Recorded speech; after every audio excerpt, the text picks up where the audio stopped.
Guys, നമ്മളിപ്പം ചന്തയിൽ പോകാൻ പോവാ കേട്ടോ. അല്ലേ ലക്ഷ്മി? അതെ, വരൂ നമുക്ക് പോകാം. നോക്ക് ലക്ഷ്മി.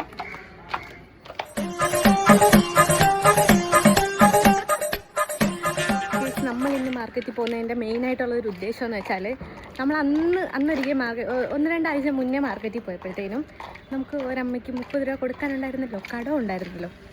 അപ്പോൾ പിന്നെ നമുക്ക് അങ്ങോട്ട്, അതെ, അത് കൊടുക്കാൻ വേണ്ടി പിന്നെ നമുക്ക് അങ്ങോട്ട് മാർക്കറ്റിലോട്ട് പോകാൻ പറ്റില്ല. അപ്പോൾ ഇന്നത് നമ്മൾ പോയി കൊടുക്കും. കാരണം നമ്മൾ നല്ല പിള്ളേരല്ലേ. ഗെയ്സ്, നമ്മളങ്ങനെ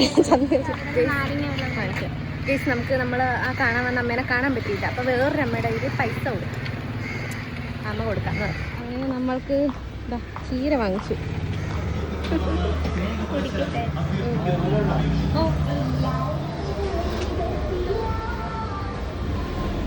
അങ്ങനെ നമ്മളിതാ ഇപ്പോഴത്തെ ഈ കടയിൽ നിന്ന് റോസ് കളറിലെ ലൈം ജ്യൂസൊക്കെ കുടിച്ചു കേട്ടോ. അടിപൊളിയാണ് കേട്ടോ, സൂപ്പറാണ്. അങ്ങനെ പറയുമോ ഗൈസ്, കരിമ്പൂച്ച കുറുകെ ചാടിയ അടി കിട്ടുമെന്ന്. നമ്മുടെ കുറുകെ ഇപ്പോൾ കരിമ്പൂച്ച ചാടി ഗൈസ്. അമ്മേ, അടി കിട്ടുമോ? നീയാ ഫസ്റ്റ് കണ്ടത്. എന്താണെന്നറിയത്തില്ല ഗൈസ്, ഇങ്ങനെ നടക്കുമ്പോൾ ഉള്ളിൻ്റെ ഉള്ളിലൊരു വിങ്ങല്. ഗൈസ്, നമ്മൾ വീടെത്തി അല്ലേ? ചാടിയാൽ മതി. നമ്മൾ തിരിച്ചെത്തി. ഇനി നമുക്ക് ചീരത്തോരൻ വെക്കണം. ചിക്കൻ കറിയും ചീരത്തോരനും നല്ല കോമ്പിനേഷൻ അല്ലേ? ഞാൻ പയറുതോരനായിരിക്കും വെക്കുന്നത്. ഞാൻ ആ പ്രതീക്ഷയും സാരമില്ല. ചീര എനിക്ക് അത്രയ്ക്ക് ഫേവറേറ്റ് ഒന്നും അല്ല കേട്ടോ, പിന്നെ കഴിക്കുന്നതേ ഉള്ളൂ.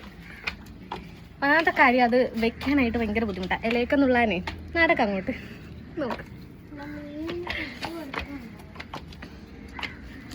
പിന്നെയെന്ന് വെച്ചാൽ എനിക്ക് എൻ്റെ ടേസ്റ്റ് ഇഷ്ടമല്ല, പക്ഷേ നമ്മൾ കഴിക്കും.